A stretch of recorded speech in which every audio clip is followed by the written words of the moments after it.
आज मैं आपको लेसन 14 के अभ्यास के क्वेश्चन आंसर करवाऊंगी। अब लेसन 14 क्या है बेटा? विद्युत धारा के रासायनिक प्रभाव। अब ये विद्युत धारा क्या होती है बेटा? विद्युत धारा जो हमारे घरों में बेटा इलेक्ट्रिक करंट आता है उसे हम विद्युत धारा कहते हैं। लेसन का नाम है विद्युत धारा के रासायनिक प्रभाव। अब इसके क्या क्या प्रभाव होते हैं बेटा और इसमें क्या क्या लगता है हमारे घर में परिपथ में, वो सारी बातें हम इन क्वेश्चन आंसरों में पढ़ेंगे। अब देखो बेटा, पहला क्वेश्चन आपका, विद्युत परिपथ के निम्नलिखित अवयवों को निरूपित करने वाले प्रतीक अपनी नोटबुक पर जो आपको विभिन्न अवयव दिए हुए हैं बेटा, उसमें विद्युत परिपथ में क्या क्या लगता है वो हमने क्या करना है बेटा, यहाँ पर देखना है कैसे वो प्रतीक होते हैं। और हमने अपनी नोटबुक पर, मतलब आपने अपनी काम करने वाली कॉपी पर खींचने हैं। जैसे संयोजक तार, स्विच ऑफ की स्थिति में, विद्युत बल्ब, विद्युत सेल स्विच ऑन की स्थिति में, तथा बैटरी। अब ये आप देखोगे बेटा, तो अब यहाँ हम देखेंगे विद्युत अवयवों के प्रतीक अवयव का नाम।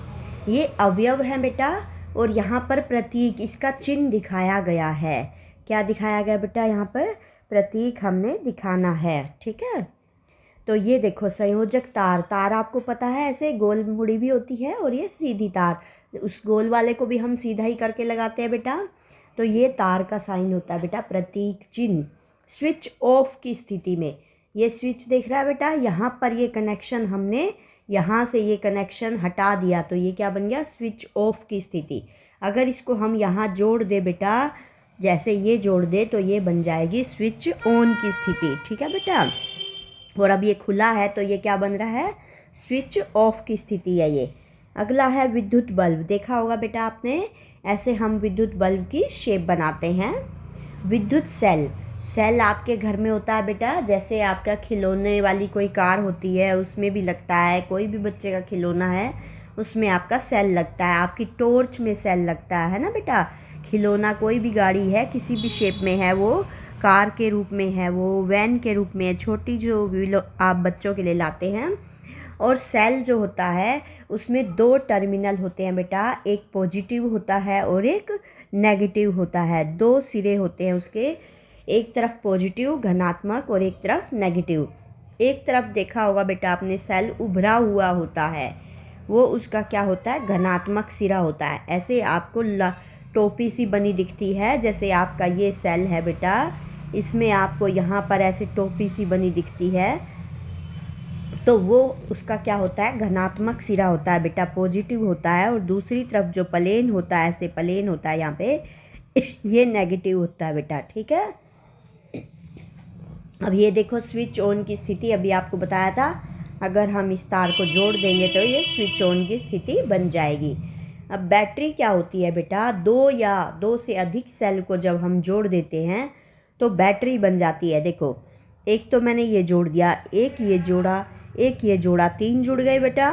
तो ये तीन सेल से क्या बन रही है? बैटरी। तो बैटरी आपकी दो सेल से भी बन सकती है बेटा। अब ये देखना पड़ेगा हमें कितनी कैपेसिटी की बैटरी चाहिए। अगर हमें ज़्यादा पावर चाहिए तो उसमें हमें ज़्यादा सेल जोड़ने पड़ेंगे। ये सेलों का कनेक्शन है बेटा आपस में, यहाँ पर ये सेल जोड़ दिए गए हैं बेटा, ठीक है। ये पॉजिटिव सिरा है और ये नेगेटिव है। ऐसे हर किसी में ये तीन सेल हो गए बेटा, एक सेल, दो सेल और तीन सेल, बीच में ये इनका कनेक्शन है। और ये जो साथ में दिखा रखी है ऐसे जिगजैग फॉर्म में, ये वायर है बेटा, वायर जुड़ी हुई है। अब सेकंड क्वेश्चन देखो, चित्र 14.1, ये चित्र है आपका 14.1 है बेटा, में दर्शाए गए विद्युत परिपथ को निरूपित करने के लिए परिपथ आरेख खींचिए। ये आपको विद्युत परिपथ को क्या करना है? यहाँ पर निरूपित करने के लिए परिपथ आरेख खींचना बेटा। देखो ये पिक्चर पहले से दी गई है, अब हम आरेख कैसे करते हैं इनको कनेक्ट करके। तो यहाँ आपने देखा बेटा, यहाँ जुड़ नहीं रहा था, इस कनेक्शन को हमने जोड़ दिया तो ये क्या बन गया? इसका परिपथ का आरेख। परिपथ बेटा जब भी पूरा होता है जब सारी वायर जुड़ रही हों। अगर कहीं से खुला है तो ये परिपथ कैसा कहलाएगा? खुला परिपथ। ठीक है बेटा, ये परिपथ पूरा नहीं है। यहाँ से ये रास्ता है ना खाली, तो ये परिपथ खुला हुआ है और ये परिपथ पूरा हो गया बेटा। यहाँ से हमने वायरिंग कर दी है, ये दिख रहा है आपको, ये वाली वायरिंग यहाँ जोड़ दी है, इधर से लेकर इधर तक, है ना। तो ये बन गया आपका बंद परिपथ हो गया है। चित्र 14.3 में 4 सेल दिखाए गए हैं। दिख रहा है बेटा ये आपको, 4 सेल दिखाए गए हैं।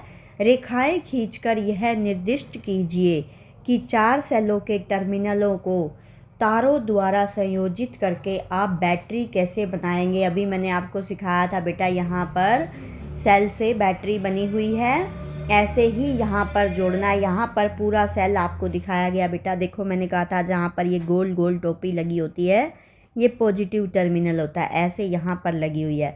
और जो प्लेन वाला हिस्सा होता है,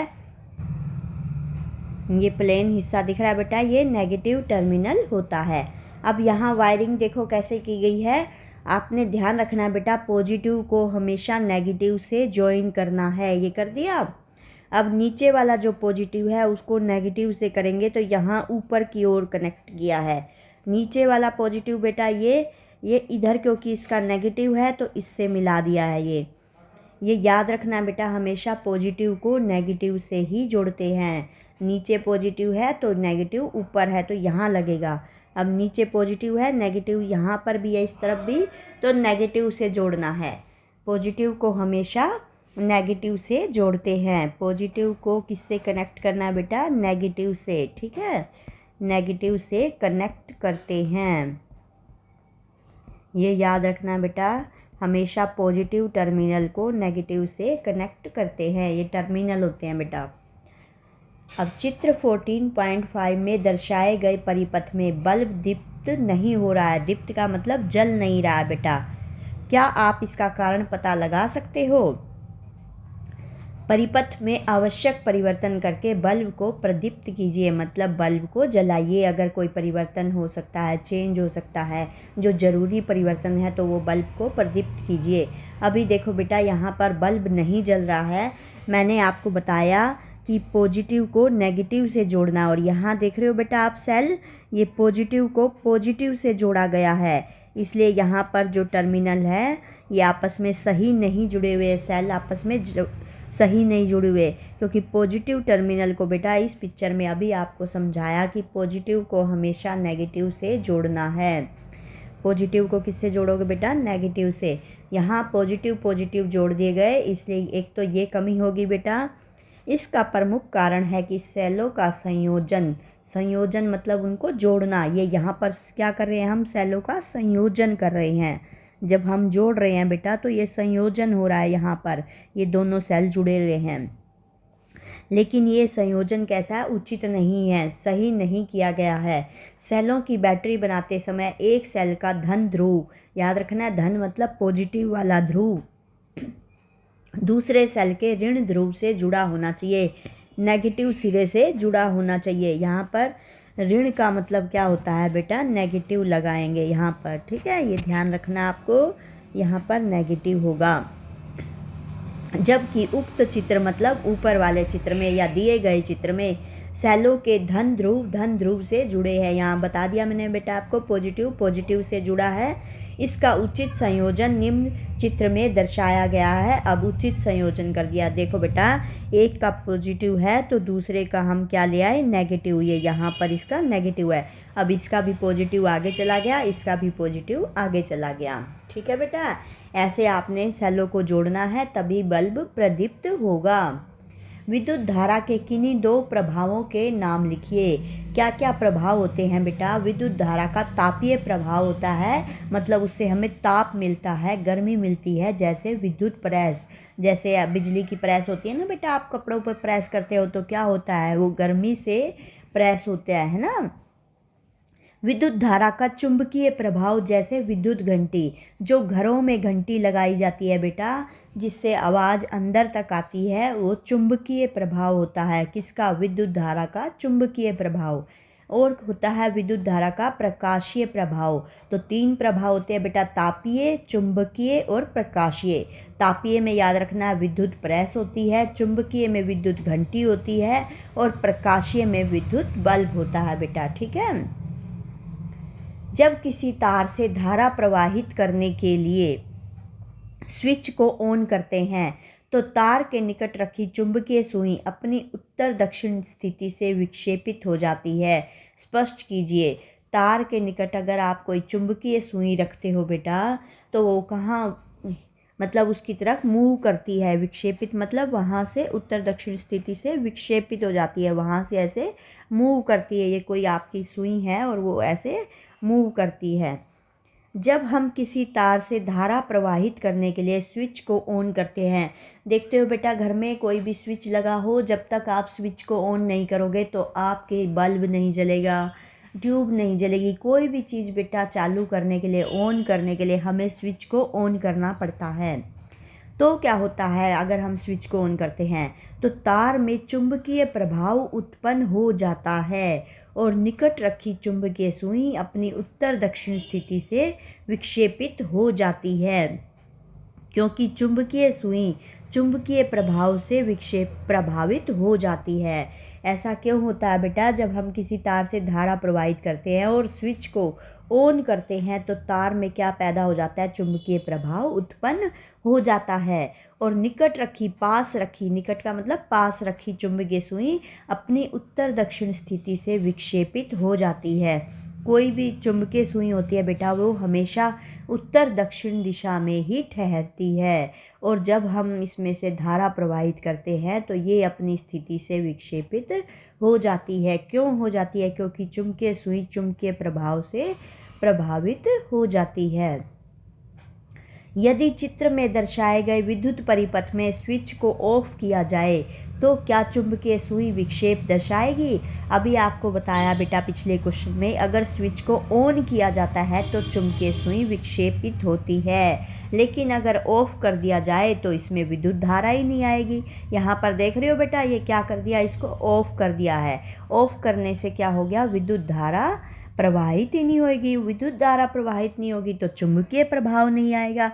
अब चुंबकीय प्रभाव नहीं आएगा तो सुई भी विक्षेपित नहीं होगी। ये कंपास कहते हैं बेटा, इसमें एक नीडल लगी होती है जिसको हम चुंबकीय सुई कह रहे हैं।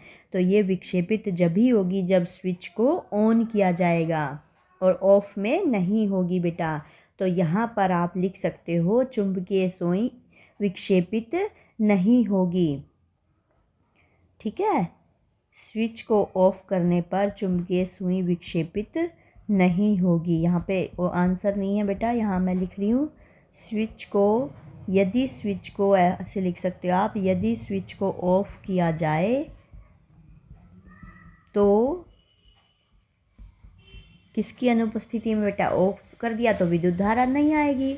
तो विद्युत धारा की अनुपस्थिति में, अब धारा तो आ ही नहीं रही बेटा, करंट तो आ ही नहीं रहा, तो विद्युत धारा की अनुपस्थिति में चुंबकीय सुई विक्षेपित नहीं होगी। ठीक है, चुंबकीय सुई, आप चुंबकीय सुई लिख सकते हो ये आंसर बेटा, विक्षेपित नहीं होगी। ठीक है, समझ में आ गया बेटा। ऑन की स्थिति में चुंबकीय सुई विक्षेपित होती है और ऑफ की स्थिति में क्या होगा, विद्युत धारा प्रवाहित ही नहीं होगी।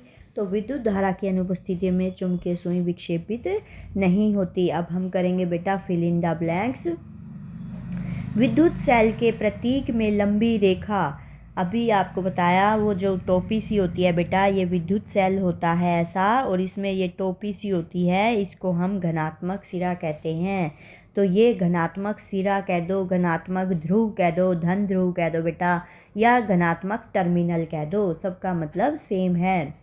यहाँ पर हम पॉजिटिव लिखेंगे बेटा और यहाँ पर हम नेगेटिव लिखेंगे, क्योंकि इधर कोई टोपी नहीं है। आप देख सकते हो ध्यान से, घर में सेल बहुत होते हैं बेटा सबके घर में, आप चेक कर सकते हो। जहाँ पर ये ऐसे स्टील से टोपी सी बनी होती है तो वो आपका पॉजिटिव सिरा होता है। प्रतीक में लंबी रेखा उसके धनात्मक टर्मिनल को निरूपित करती है।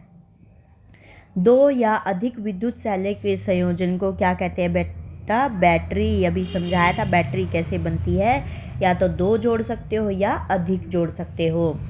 तो ये क्वेश्चन भी आ सकता है, बैटरी किसे कहते हैं? 2 या अधिक विद्युत सेलों के संयोजन को, संयोजन मतलब उनको जोड़ने को बैटरी कहते हैं। जब किसी विद्युत हीटर के स्विच को ऑन करते हैं तो इसका क्या लाल हो जाता है बेटा? फिलामेंट, जो अंदर पतली सी तार लगी होती है। बल्ब को देखना बेटा ध्यान से, अगर आज तक नहीं देखा, पतली सी वहाँ पर सिल्वर की आपको तार नज़र आएगी, उसको हम क्या कहते हैं? फिलामेंट कहते हैं। क्या कहते हैं बेटा? फिलामेंट कहते हैं। तो क्या होता है बेटा, जब किसी विद्युत हीटर के स्विच को ऑन करते हैं तो इसका फिलामेंट लाल हो जाता है। इसी तरह बेटा विद्युत हीटर में आपने देखा होगा स्प्रिंग डले होते हैं, तो ऐसे जैसे बल्ब में होता है पतला तार, ऐसे विद्युत हीटर में जो स्प्रिंग से डले होते हैं और वो क्या हो जाता है? लाल हो जाता है जब हम ऑन करते हैं। देखा होगा ना बेटा सबने अपने अपने घर में हीटर। विद्युत धारा के तापीय प्रभाव पर आधारित सुरक्षा युक्ति को फ्यूज कहते हैं। क्या कहते हैं बेटा? फ्यूज। अब ये फ्यूज क्यों लगाया जाता है बेटा? ताकि घर में अगर जो विद्युत धारा प्रवाहित हो रही है, अगर उसकी वोल्टेज, घरों में आने वाली विद्युत धारा की वो क्या होती है बेटा, वोल्टेज कितनी होती है? 220 वोल्ट। अगर इससे ज़्यादा आ जाएगी तो हमारे घर के सारे तार जल जाएंगे।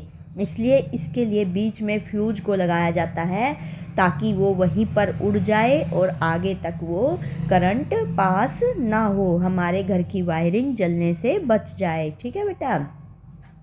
अब जो विद्युत धारा के तापीय प्रभाव पर आधारित सुरक्षा युक्ति लगाई है हमने, सुरक्षा मतलब अपनी तारों को सुरक्षा देने के लिए है, ताकि हमारी तार ना जले और हमारे घर में भी करंट पैदा ना हो। ज़्यादा वोल्टेज आएगी बेटा, तारें जल जाएंगी, तो उसके साथ और भी कुछ जल सकता है। इसलिए हमने सुरक्षा युक्ति को क्या कहा है यहाँ पर? फ्यूज कहते हैं। निम्नलिखित कथनों पर सत्य अथवा असत्य अंकित कीजिए। 2 सेलों की बैटरी बनाने के लिए एक सेल के ऋण टर्मिनल को दूसरे सेल के ऋण टर्मिनल से संयोजित करते हैं। ये बिल्कुल गलत है बेटा, अभी आपको पहले भी समझाया था मैंने। जब सेल को हम जोड़ते हैं एक दूसरे सेल से तो ऋण को पॉजिटिव धन टर्मिनल से जोड़ेंगे। ठीक है बेटा, या धन को ऋण से जोड़ेंगे, और यहाँ पर ऋण को ऋण से जोड़ा गया है। जैसा कि अभी देखो बेटा ये क्वेश्चन में बताया था कि यहाँ अगर हम पॉजिटिव से पॉजिटिव जोड़ेंगे तो क्या होगा बेटा, यहाँ पर विद्युत बल्ब नहीं जल रहा था, है ना। तो ये गलत बात थी। हमने क्या किया था फिर? पॉजिटिव को नेगेटिव से जोड़ा था बेटा। इस क्वेश्चन में भी यही बात आपको कहनी है। तो यहाँ पर ये कह रहा है ऋण से ऋण, तो ये गलत हो गया, तो इसलिए ये बन गया असत्य। जब किसी फ्यूज में से किसी निश्चित सीमा से अधिक विद्युत धारा प्रवाहित होती है तो वह पिघल कर टूट जाता है। ये बिल्कुल सत्य है बेटा। अभी आपको मैंने पिछले कै पार्ट में भी यही बात समझाई कि अगर हम कै पार्ट में नहीं समझाई बेटा, यहाँ पर समझाई थी मैंने घ पार्ट में, फिल इन द ब्लैंक्स में, कि ये फ्यूज क्यों लगाया जाता है। सुरक्षा युक्ति इसको हम कहते हैं, तापीय प्रभाव को ख़त्म करने के लिए, ताकि ज़्यादा वोल्टेज की आए बिजली हमारे घर में तो हमारे तार ना जल जाएं। इसलिए अब ये देखो यहाँ ये कह रहा है जब किसी फ्यूज में से किसी निश्चित सीमा से अधिक, निश्चित सीमा से अधिक का मतलब 220 वोल्ट से अधिक जब बिजली आएगी तो वो होती है निश्चित सीमा से अधिक। निश्चित सीमा कितनी की गई है बेटा? 220 वोल्ट होती है, और ये अधिक कह रहा है तो 220 वोल्ट से अधिक हो गई। विद्युत धारा प्रवाहित होती है तो जो फ्यूज होता है वो पिघल कर टूट जाता है ताकि हमारे बाकी घर की वायरिंग जलने से बच जाए। विद्युत चुंबक चुंबकीय पदार्थों को आकर्षित नहीं करता। बिल्कुल गलत है बेटा। विद्युत चुंबक चुंबकीय पदार्थों को आकर्षित करता है, तो ये क्या हो गया आपका? गलत है। तो किस पे लगाएंगे बेटा टिक? असत्य पे। विद्युत घंटी में विद्युत चुंबक होता है, ये बिल्कुल सही है। विद्युत का भी चुंबकीय प्रभाव बताया था बेटा, तो उसमें एग्जाम्पल आपको बताया था विद्युत घंटी, ये सत्य है बिल्कुल। नेक्स्ट क्वेश्चन है, क्या विद्युत चुंबक का उपयोग किसी कचरे के ढेर से प्लास्टिक को पृथक करने के लिए किया जा सकता है? स्पष्ट कीजिए। विद्युत चुंबक का उपयोग बेटा प्लास्टिक को पृथक कर सकता है? नहीं, क्योंकि विद्युत चुंबक तो चुंबकीय पदार्थों को ही अलग करता है। और जबकि प्लास्टिक क्या है बेटा? प्लास्टिक एक अचुंबकीय पदार्थ है। नहीं, क्योंकि प्लास्टिक चुंबकीय पदार्थ नहीं है। तो इसका मतलब चुंबक और चुंबक किसको आकर्षित करता है बेटा? चुंबकीय पदार्थों को। अब चुंबक अचुंबकीय पदार्थों को अपनी ओर आकर्षित नहीं करता, इसलिए प्लास्टिक से बनी वस्तुओं को चुंबकीय प्रभाव द्वारा अलग करना संभव नहीं है। प्लास्टिक क्या है बेटा? चुंबकीय पदार्थ नहीं है, इसका मतलब ये अचुंबकीय पदार्थ है। और जो चुंबक होती है वो अचुंबकीय पदार्थों को अपनी ओर आकर्षित नहीं करता है। अब है बेटा आपका क्वेश्चन नंबर 11। मान लीजिए कि कोई विद्युत मिस्त्री आपके घर के विद्युत परिपथ में कोई मरम्मत कर रहा है। वह तांबे के एक तार को फ्यूज के रूप में उपयोग करना चाहता है। क्या आप उससे सहमत होंगे? अपने उत्तर के लिए कारण दीजिए। नहीं, क्योंकि तांबे की तार का गलनांक फ्यूज की तार के समान नहीं होता। क्या कहा है बेटा इसने? कोई विद्युत मिस्त्री आया, आपके बिजली का मिस्त्री आया आपके घर में, विद्युत परिपथ में जो आपके कनेक्शन है उनमें कोई मरम्मत कर रहा है, तो वह तांबे के तार को फ्यूज के रूप में उपयोग करना चाहता है। तो क्या वो सही कर रहा है बेटा? तांबे के तार होने चाहिए उसमें? नहीं, क्योंकि तांबे की तार का गलनांक फ्यूज की तार के समान नहीं होता बल्कि अधिक होता है। फ्यूज की तार मिश्र धातु से इसलिए तैयार की जाती है ताकि विद्युत परिपथ में यह तार आवश्यकता पड़ने पर पिघल जाए। अगर तांबे की तार होगी तो बेटा वो इतनी जल्दी से नहीं पिघलेगी, इसलिए ये मिश्र धातु मतलब कई धातु मिलाकर बनाई जाती है। फ्यूज की तार जो फ्यूज घर में लगाया जाता है वो मिश्र धातु से बना होता है ताकि ज़्यादा बिजली आने पर ये पिघल जाए। 220 वोल्ट से अगर ज़्यादा बिजली आ जाए तो ये पिघल जाए। इससे विद्युत परिपथ भंग हो जाता है, मतलब जो हमारे कनेक्शन है वो वहीं पे टूट जाएगा और विद्युत परिपथ को किसी प्रकार की हानि नहीं होगी। तो हमारे घर की जो वायरिंग है उसको बेटा हम कहते हैं विद्युत परिपथ, और इसमें किसी प्रकार की हानि नहीं होगी क्योंकि ये फ्यूज क्या होगा? बीच में ही पिघल जाएगा। ये किसका बना होता है बेटा? मिश्र धातु का बना होता है। जुबेदा ने चित्र में दर्शाए अनुसार एक सेल होल्डर बनाया। इसे एक स्विच और एक बल्ब से जोड़कर कोई विद्युत परिपथ बनाया। जब उसने स्विच को ऑन की स्थिति में किया तो बल्ब दीप्त नहीं हुआ। परिपथ में संभावित दोष को पहचानने में जुबेदा की सहायता कीजिए। अब चित्र में दर्शाए अनुसार एक सेल होल्डर बनाया बेटा उसने। अब चित्र तो आपके लेसन में ही मिलेगा बेटा, है ना। इससे एक स्विच और एक बल्ब से जोड़कर कोई उसने विद्युत परिपथ बनाया। जब उसने स्विच को ऑन किया तो बल्ब दीप्त नहीं हुआ। अब उसने परिपथ तो बना दिया बेटा। देखो पिछले क्वेश्चन में हमने कहा था यहाँ पर ये कनेक्शन कंप्लीट नहीं है तो बल्ब दीप्त नहीं हो रहा था। इससे देखो बेटा यहाँ पर आपको दिखाया था ये बल्ब दीप्त नहीं हो रहा था क्योंकि यहाँ पे कनेक्शन पूरा नहीं था, लेकिन अब उसने जोड़ दिया है और फिर भी बल्ब दीप्त नहीं हो रहा है। तो इसका क्या कारण है बेटा?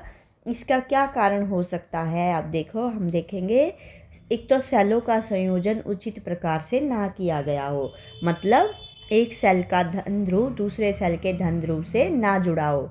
ऐसा कर दिया हो बेटा उसने धन ध्रुव को धन ध्रुव से जोड़ दिया हो या ऋण ध्रुव को ऋण ध्रुव से, तो वो कनेक्शन सही नहीं है, मतलब सेलों का संयोजन उचित प्रकार से नहीं किया गया। ऐसा भी हो सकता है। या स्विच भली भांति बंद ना हो। ऐसा भी हो सकता है बेटा हम स्विच को ऑन करें और वो पूरा ऑन ही ना हुआ हो, है ना, या पूरा बंद ही ना हुआ हो। विद्युत बल्ब फ्यूज हो, या हो सकता है जो बल्ब हमने लगाया वो पहले से ही फ्यूज हो, उसका तार जो होता है फिलामेंट जो होता है बेटा वो आपस में हट रहा हो, है ना। तो इन 3 कमियों के कारण उसका हो सकता है जो उसका बल्ब है वो दीप्त नहीं हो रहा है कनेक्शन पूरा करने के बाद भी। जब कनेक्शन पूरा हो जाता है तो उसको हम परिपथ कहते हैं बेटा। जो जो चीज़ उसमें लगानी है जैसे बल्ब, तार, स्विच, ये सारी चीज़ जब लग के हमारे घर में वायरिंग होती है तो उसको हम पूरे को कहते हैं विद्युत परिपथ। ठीक है बेटा।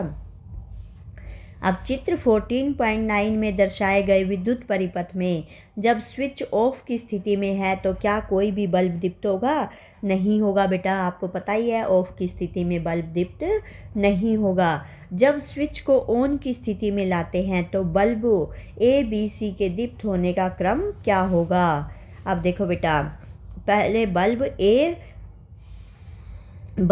पहले, फिर बल्ब बी और सबसे अंत में बल्ब सी दीप्त होगा, क्योंकि तीनों बल्ब श्रेणी क्रम में जुड़े हैं। देखो बेटा, एक बल्ब जो है आपका यहाँ पर जुड़ा है और फिर दूसरा बल्ब, ये है आपकी ए पोजीशन, दूसरा बल्ब भी श्रेणी क्रम ये होता है बेटा, इसी सीरियल में जब वो बल्ब जुड़ा होता है, ये दूसरा बल्ब यहाँ जुड़ा हुआ है ना बेटा, ये श्रेणी क्रम होता है बेटा, समझ में आया?